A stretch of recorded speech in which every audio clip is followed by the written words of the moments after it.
What's going on, y'all? It's Sam, and I'm out here at Colt Creek State Park. It's part of the Green Swamp in northern Polk County. Today's November 14th, but it's still in the 80s out here today. It's been pretty flooded since the hurricanes last month, but it's starting to dry up now. So I'm going to take a walk around and see what I can find. Stay tuned. One of the things I really enjoy about Colt Creek, because it's so wet and there are a lot of depressions in the ground, we end up with some pretty nice cypress domes. And you can see this one, and there's some longleaf pines in front of it, but you can see it go up to the top and then come back down. And these cypress domes are a natural formation. The cypresses like to grow in wetter areas, so they form around these depressions in the ground. But then on the edges of the domes, it's not as wet, and then also the trees aren't as protected from the winds or the fires that come through these pine habitats surrounding them. So the edge trees stay a little bit shorter, a little bit sparser, and then in the middle we got a nice top to the dome. That's really where that term cypress domes comes from. And you don't see them a lot anymore. You need a lot of undisturbed land. You know, when we start building things and changing the water hydrology, it eliminates a lot of these things from being able to form. But there's plenty of them out here to come enjoy, and I'm definitely enjoying it.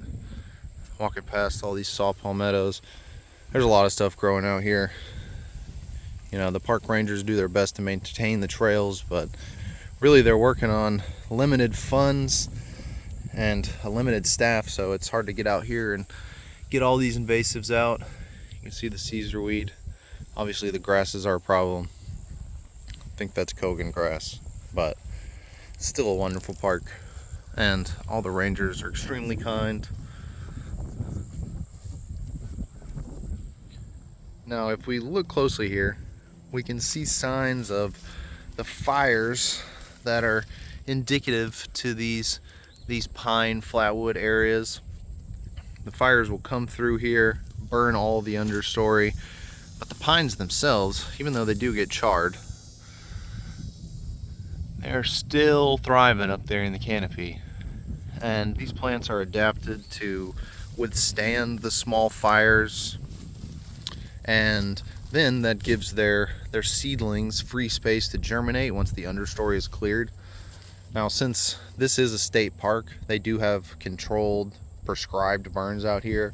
I think the last burn was last year, so there is some regrowth, but that leads to some cool stuff.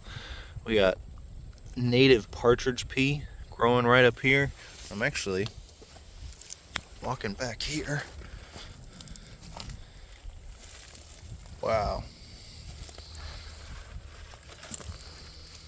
This is golden aster. A lot of the elephant's foot around, but that's pretty. Let's see. It is an aster, namesake for the Asteraceae family, those compound flowers. When we see the daisy flowers, we're pretty certain that's gonna belong to Asteraceae. Here's another one down here. They're just all over. And that is a beautiful part of the burns, is what comes afterwards. Let's see if we can walk over this, because I see, oh yeah. Just check out that goldenrod back there. There's nothing more Florida than saw palmettos and goldenrod. Maybe underneath the pine trees makes it a little more Florida. How wonderful. What I love about these pine forests is you can really see all the life cycles of the pine trees here. And obviously, you know, we've got the mature, mostly longleaf pines, but then we got this down here This is a young, maybe slash pine, but definitely a pine. It looks like a grass, and that's because the pines will spend several years in this grass state with no real trunk. They'll establish some deep roots, and as long as they don't get burned back or eaten, once they've established their roots, they start to shoot up. And there's a grass stage, another grass stage, and then this one's finally started to get into its tree form. There's one that didn't quite get tall enough before the last burn, but as you can see, there's plenty more around that's going to take its place. And the dying trees, they serve their own purpose. When that tree breaks down, the roots in the ground will stimulate growth for the surrounding plants, and then the top growth will feed different animals and microorganisms and eventually cover the ground and keep the soil moist and healthy for all these future trees. You can see all the past plants that have lived and died here. That's how we keep sustainable ecosystems, constant cycles of growing and decaying. That's what keeps us running. Look at that beautiful decaying log. How much stuff do you think's eating this? Something. Put that back. We'll be respectful of the land. The pines are getting a little bit thicker now. We're getting a little bit more shade, a little bit less grass. We're getting some of our shadier understory species like these beautyberry that are just all throughout here. Ooh. And then right here, let me help it out. It's a little past its prime, but we got the Florida paintbrush. I wonder if these seeds are ready. Not quite, I don't think. Wow, that's a nice one. Yeah, there's a couple more. Maybe I can find one that's in its prime. But the understory of these pines supports such a diversity of species. Oh, here's one. This one's definitely got some seeds on it. So, if you're thinking about growing Florida paintbrush in your yard, let's think about the conditions that this one's growing in now. This is very damp, acidic soils, filtered sunlight, and lots and lots of biomass all on the ground around it. This is the basal rosette of the plant. This will stay here for a few years, but the flower stalk itself will go away once it's done flowering, and then next fall it'll send up another stalk right from that point. And if you come out in October, that's really the prime time to catch it. But really, all through the fall, we got lots of nice stuff going off. Some more of those asters. Got some slender goldenrod here going to seed. And then of course the beautyberries everywhere. And who even knows, look at all these rosettes. Some of that's elephant's foot, most of it, but I don't even know what could be popping up here in a couple months. Liatris. What are the other ones? The paintbrush. Deer tongue. All sorts of diversity. All sorts of things already back there. That might be another goldenrod. Oh yeah, tons of goldenrod.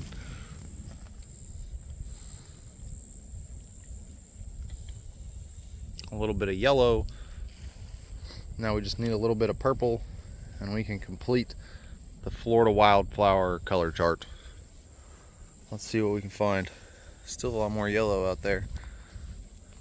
Let's see. Yep, lots of yellow. More of those asters. A lot less of the guinea grass now. Way more palmettos and understory shrubs. What a nice habitat. Oh, It's the smallest bit of purple ever, but it's purple. Not that. This. Some liatris. Let's come on.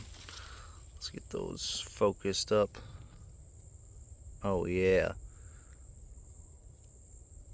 Those little flower clusters. Each of those are individual flowers. You can see the pistils hanging out, ready to receive that pollen. Or maybe actually,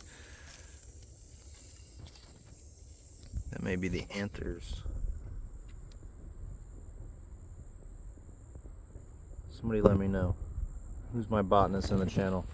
But yeah, we finally finished the Florida color wheel. And we got to see some shiny blueberry right here next to it.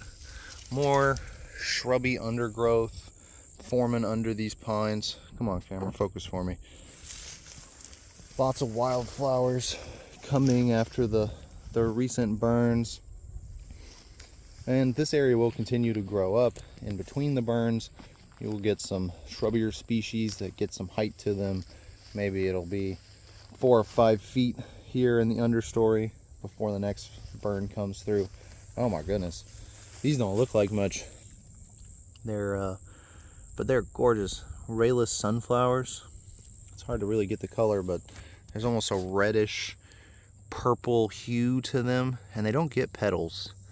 That's why they are rayless sunflowers, but my goodness, they really stand out there in the landscape.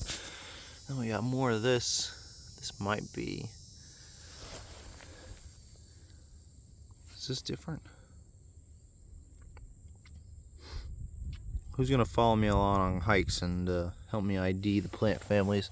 Let's see, we got world leaves along the stem. It's definitely in the Asteraceae family. But is it silkgrass? Is it golden aster? It's one of them, but I can't tell. Y'all let me know. We're carrying on. Wow, well, we're about 2 weeks too late for this, but this is all these little sticks we see coming up here. This is all liatris that's gone to seed. Like I said a couple weeks ago, all these seeds would have been bright purple flower stalks. But the seeds are great too. I'm not going to take these. We'll just let those go back into the ground. But keep that in your notes. Colt Creek in October. It's going to be the place to be. I'll be back. Subscribe and you can see my video next year where maybe I'll catch the liatris. We might still see some today. Got some more asters over here. I'm sure you can see the yellow ones, but now we've got the white. I couldn't tell you what kind. Is it a curly leaf aster? Is it climbing aster? Who knows? It's pretty though. Come on, if we could see it. It's so tiny, very hard to focus on. There we go. Very beautiful flower. The petals are almost a pinkish purple, so it fits on our color wheel. And you can see it's just all throughout here, intermixed with the golden aster. Enjoying this filtered sunlight, growing up through the grasses, and then back here, woo, that's a lot of goldenrod. If your favorite color is yellow and you want to grow wildflowers in Florida, well, you are in luck. If your favorite color is something else, you might have a harder time. Unless it's purple. We can definitely do purples in the fall. Here's some more liatris that's gone to seed. And here's one that hasn't now. I think the flowers are definitely past their prime. Looks like they've already been pollinated. But you can kind of get an idea of just how magnificent these purple flower spikes would be just jumping up through this landscape here. I haven't given up yet. We might still find some fresh ones. But there's so many that have gone to seed. My goodness. Here's a massive one laying here on the ground. Who knows? How far back do we have to trek to find some? we're keeping on. Well, this is a different liatris. You can see the blazing star behind it. Actually, that's two.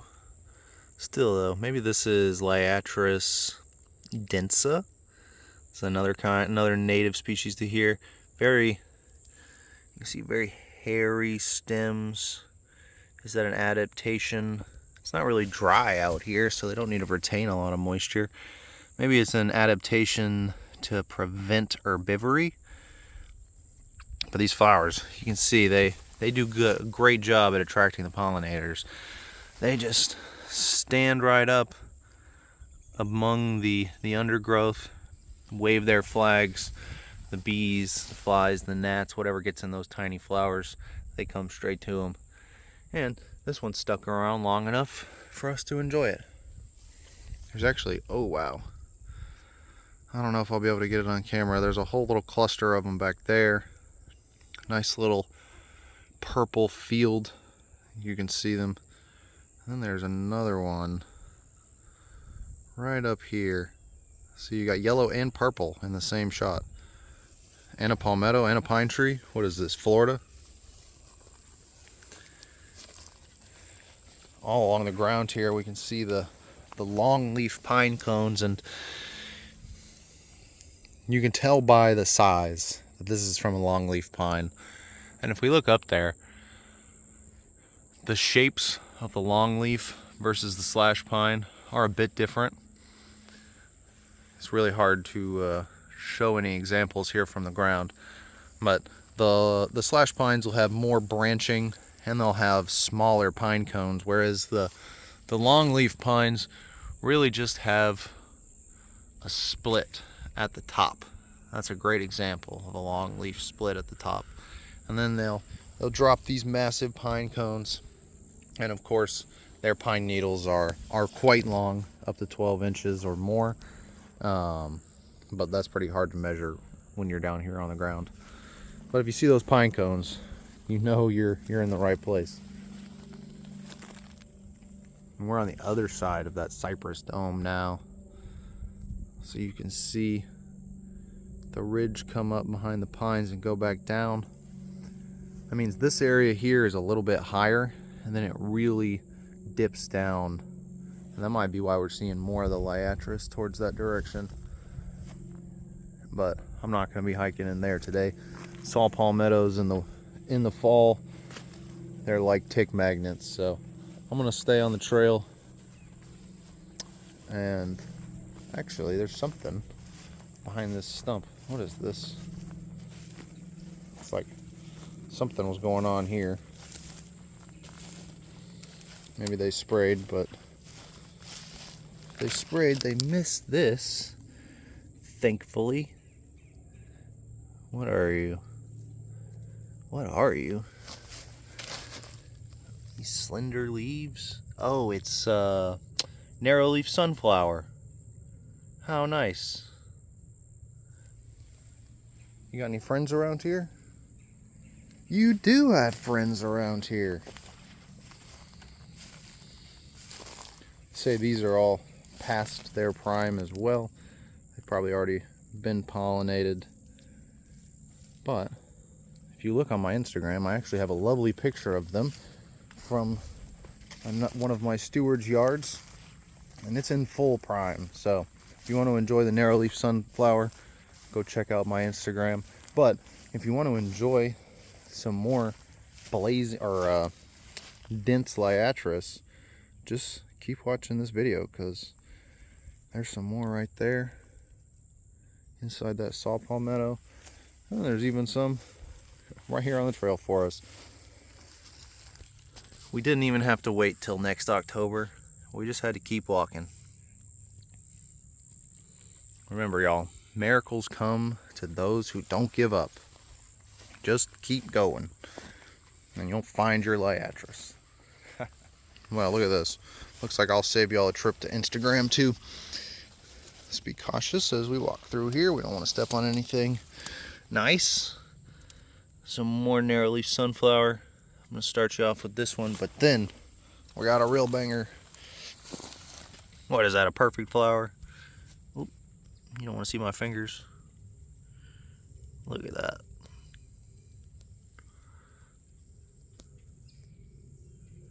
Doesn't really want to focus on it, does it? There we go. Beautiful. You can see the anthers, tons of pollen on there. Just dust a little bit off. You can see it on my fingertip maybe. And then we've got the narrow leaves, which gives it its name. And it also likes these moist conditions. So if you've got an area that doesn't get too dry in your yard, maybe it's got a little overstory, and then that's a good plant for you. Wow. Oh wow, here's a really nice one. Look at that.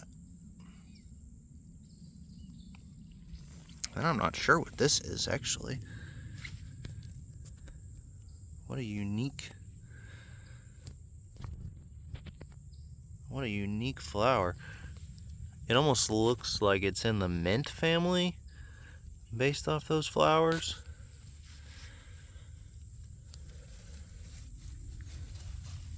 What is it, a vine?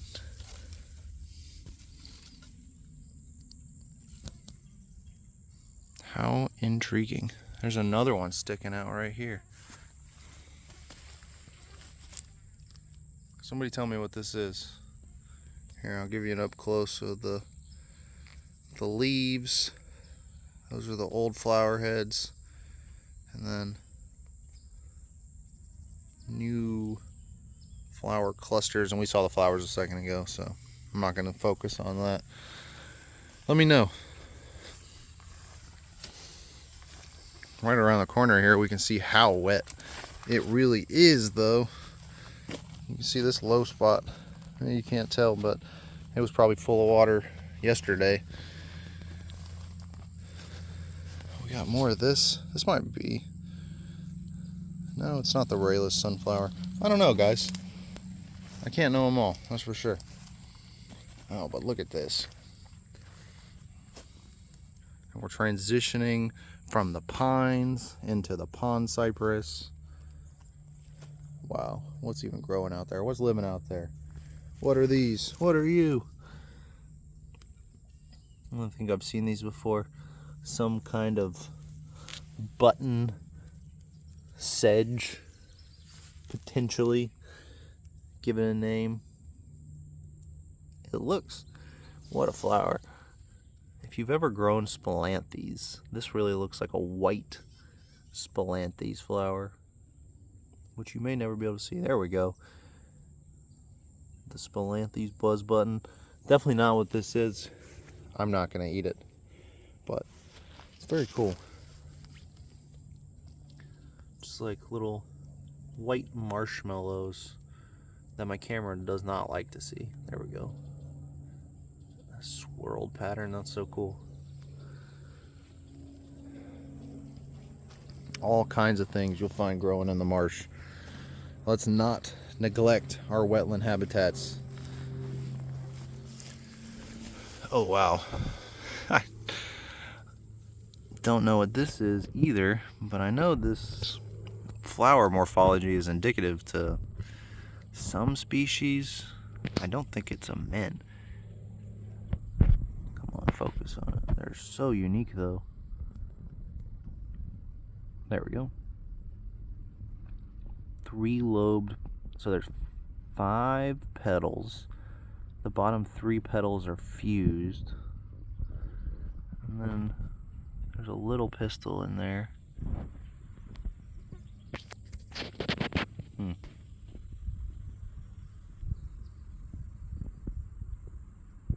Unique. Very nondescript leaves. The wonders of the swamp. Alright, I think we got it all in this one shot. We've got the narrowleaf sunflower popping off over there. This whole field is goldenrod. tons of it.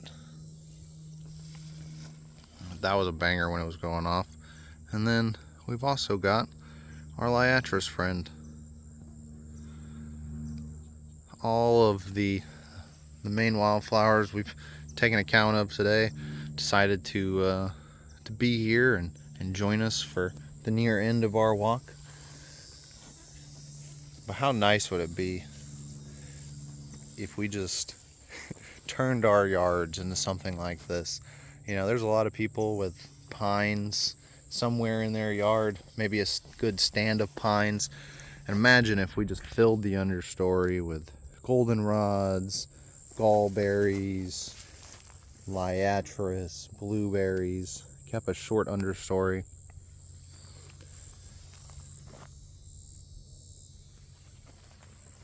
What a beautiful sight it would be.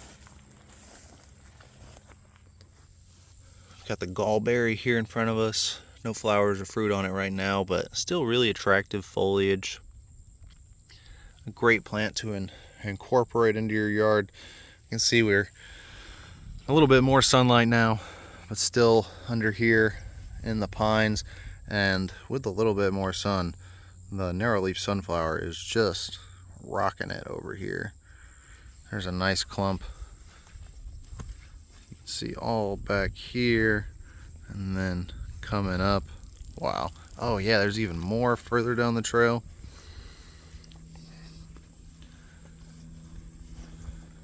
Can't forget about fall, guys. Spring is a wonderful time for wildflowers, but in Florida, fall is really our peak season. After the summer rains, the summer heat, everything's starting to cool off, and those flowers start popping. Get out on the trails. You can tell me what you find. This is what I love to find on the side of a trail. Blackberries, and they're wild thorn blackberries, but what was that? Oh, okay, just the rustle of the plant. But yeah, in I'd say April, this is gonna be a wonderful place to be. If you can beat the birds out here, come get you some delicious wild blackberries. Park rangers aren't gonna yell at you for picking a few. Just make sure you're not taking them to sell. Don't be a scum. Share for everyone.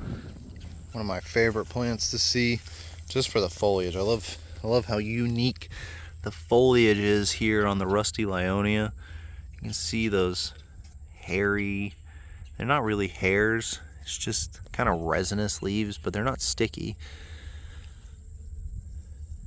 But it's so unique, easily recognizable. And this one's very young. Maybe it got knocked back in a recent burn, but it's not very big. They can become quite large. But it's just always a pleasure to see it. And then normally when we see that, we can find some vacciniums, the shiny blueberry, growing around too. We're definitely opening up more into the sun, so our species are changing up again. But we still got some liatris. And we still got all these asters popping up through here. Oh. Can I catch this butterfly on camera? Yes, I can. How wonderful. Is it a fritillary? I can't tell. But we're getting towards the end of the trail now. So I'm going to sign off. I hope you all have a great day. Please like and subscribe if you'd like to see more. And as for me, I'll continue putting out content and I'll keep growing. Whoa. Big old snake. I saw him, but I didn't think he was going to jump like that. Alright guys, I'll see you next time. Take care.